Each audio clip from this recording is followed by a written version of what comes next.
Teixeira's pulled out.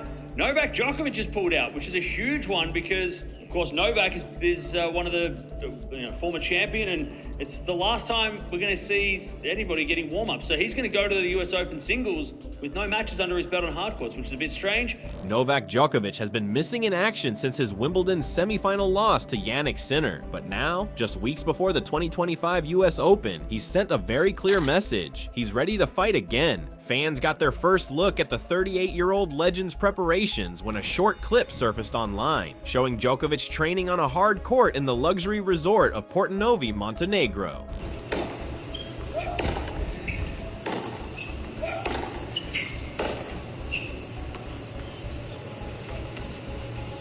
It wasn't much, just 2 forehands and a rally restart after his hitting partner sent the ball long, but for those watching closely, the signs were there. Djokovic looked loose, focused, and, crucially, free from the physical issues that hampered him at Wimbledon. That loss to Sinner was more than just another defeat. It was a moment where age and injury both seemed to creep in, with Djokovic admitting afterward that the deeper stages of Grand Slams now take more out of him than they once did, but he's not going quietly. I don't think it's bad fortune, it's just age. The wear and tear of the body, as much as I'm taking care of it, and the reality hits me, right now, last year and a half, like never before, to be honest.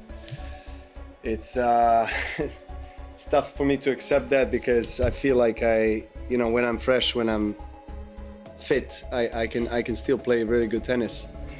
And I've proven that this year, but I guess playing best of 5 and particularly this year has been a real struggle for me physically. Winning a 5th US Open at this stage of his career against peak-level rivals like Sinner and Carlos Alcaraz would rank among his greatest achievements. Instead of joining the big names currently battling it out in Cincinnati, Djokovic opted for privacy in Montenegro. Portinovi isn't just picturesque, it offers hard courts that reportedly mimic the US Open's playing conditions. It's a deliberate, calculated move, aimed at fine-tuning without the travel grind or media noise. Skipping both the Canadian Open and Cincinnati raised eyebrows, especially since he's the defending champion in Cincinnati after last year's epic tiebreak win over Alcaraz. But for Djokovic, the focus is clear. Arrive in New York healthy, sharp, and prepared. His first on-court appearance will be a little different this time, though. He's set to feature in the US Open's new mixed doubles event during Fan Week, playing alongside fellow Serbian Olga Danilovic. The two have experience together from the United Cup, but doing it on one of tennis's biggest stages. Before Djokovic even starts his singles campaign, will add a unique twist to his US Open storyline, with high-profile mixed doubles pairings like Alcaraz and Emma Raducanu, Sinner and Emma Navarro, and even Venus Williams alongside Riley Opelka grabbing attention. Djokovic and Danilovic's team will have their own share of the spotlight. The real question now, whether the man who has defied time so often can do it again, this time in New York under the heaviest spotlight of all. For Novak Djokovic, preparation is never random, it's a science. And this time, the science involves calculated absence. By skipping both the Canadian Open and the Cincinnati Masters, the 24-time Grand Slam champion is making a bold bet. Arrive at Flushing Meadows fresher, healthier, and sharper than the rest of the field. The choice comes with risk. Djokovic hasn't played a competitive match since Wimbledon, where he fell to Jannik Sinner in straight sets in the semifinals. That result didn't just sting, it raised questions about his ability to keep up with the new generation over grueling best-of-5 matches. At 38, rhythm matters as much as recovery, and going into a slam without a warm-up tournament could leave him vulnerable early in the draw.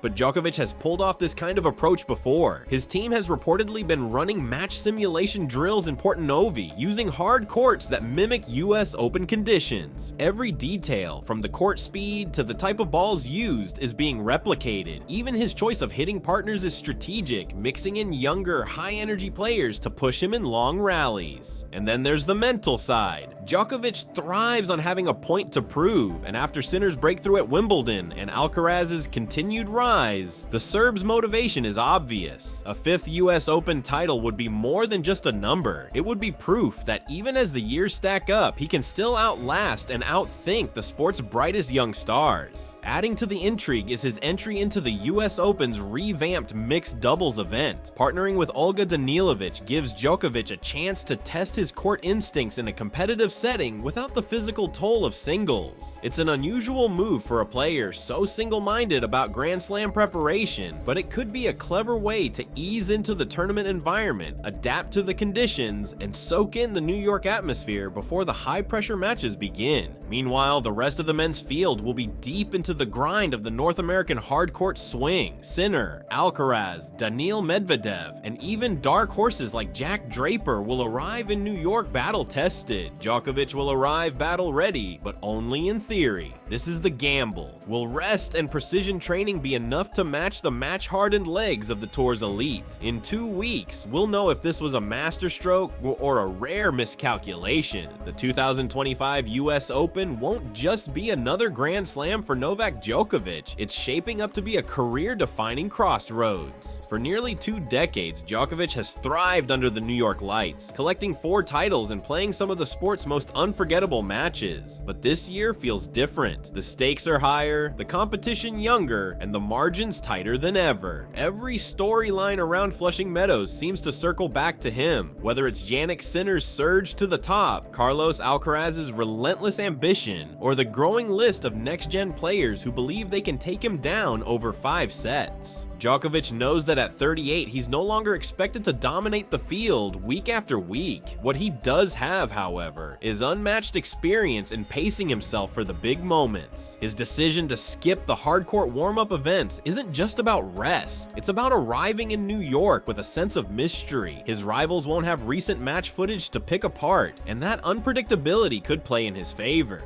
The biggest threat to Djokovic may not be Sinner or Alcaraz. It may be the 2-week grind of the US Open itself. The long nights, unpredictable weather, and constant changes in atmosphere can wear down even the youngest players. Djokovic has endured it all before, but the question is whether his body can still handle the recovery demands after a punishing 5-set battle in week 1. Off the singles court, his mixed doubles pairing with Olga Danilovic could add an unexpected twist to his campaign. Not only will it keep him engaged with the crowd, but it might also loosen him up for the high-pressure moments in singles. Fans will see him laughing, competing, and perhaps even experimenting with shots, something that could carry over into his primary quest for Grand Slam number 25.